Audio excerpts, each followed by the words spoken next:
حضور صلی اللہ علیہ وسلم نے نا فجر کی نماز پڑھائی، فجر کی، اور حضور فجر کی نماز پڑھا کے فرمانے لگے بھئی کسی بندے نے روزہ رکھا ہوا ہے آج؟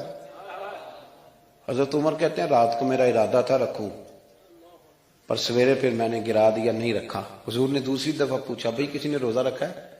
تو حضرت صدیق کے اوپر نے ہاتھ کھڑا کیا، عرض کی یا رسول اللہ میں نے رکھا ہوا ہے۔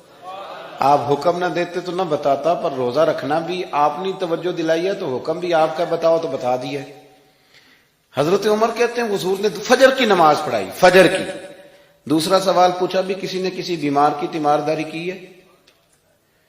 تو حضرت عمر کہتے ہیں میں نے فٹافٹ عرض کی یا رسول اللہ ابھی تو نماز فجر پڑھی ہے، تو اب گھر جائیں گے تو تیمارداری کریں گے۔ تو حضور نے فرمایا عمر تو ذرا ٹھہر جانا، جلدی نہ کر، ٹھہر نہ ذرا، رک تو صحیح۔ تو حضرت عمر فاروق رضی اللہ تعالیٰ عنہ فرماتے ہیں میں چپ کر گیا، حضور نے فرمایا بتاؤ بھی کسی نے تیمارداری کی ہے؟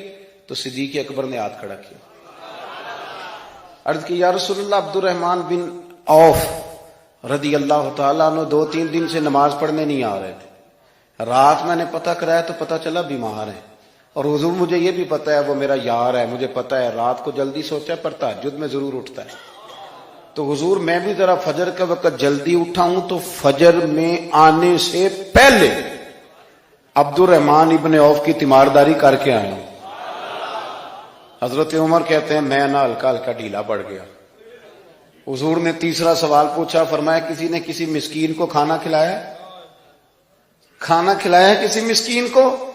حضرت سیدنا عمر فاروق کہتے ہیں میں نے پھر عرض کی، میں نے کہا یا رسول اللہ ابھی تو فجر پڑی ہے، گھر جائیں گے کوئی چیز لیں گے تو کھانا کھلائیں گے۔ تو حضور پھر مسکرائے، فرمایا عمر تو ذرا ٹھہر نہیں جاتا، ذرا ٹھہر نہ، ذرا نظارہ تو کرنا، گویا یہ شان صدیق اکبر کا جلسہ ہو رہا، ٹھہرنا۔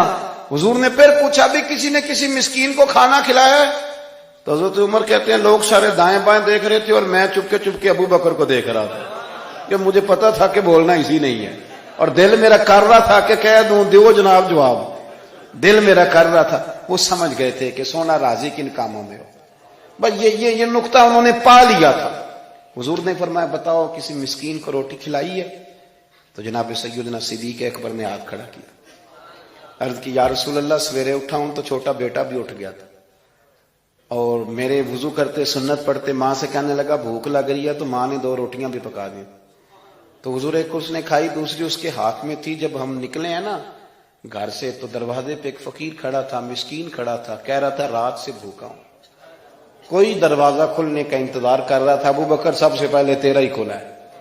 تو حضور میں نا اس مسکین کو ایک روٹی کھلا کے آیا ہوں۔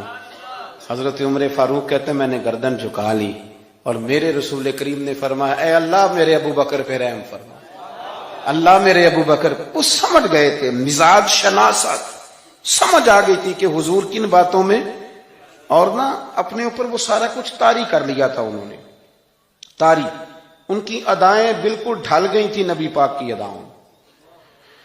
3 دن وہ غار ثور میں رہے تو ہمارے صوفیاء فرماتے ہیں کہ ان پر تجلیاں بھی پڑی محبوب کی معرفت کی۔ جب مدینے آئے نا نبی کریم کو لے کے، تو کچھ لوگوں نے حضور کی زیارت کی تھی، کچھ نے نہیں کی تھی، تو کچھ آتے تو نبی پاک کی دستبوسی کر کے بیٹھ جاتے، حضرت ابو بکر سے ہاتھ نہ ملاتے، اور کچھ صرف حضرت ابو بکر سے ہاتھ ملاتے اور حضور سے ہاتھ ہی نہ ملاتے۔ میری بات پہ توجہ ہے آپ حضرات کی؟ تو کچھ لوگوں کو نا شبہ ہونے لگا، وہ معاذ اللہ سمجھنے لگے کہ شاید یہی اللہ کے رسول ہے۔ حضرت صدیق اکبر یہ کیوں شبہ ہوا؟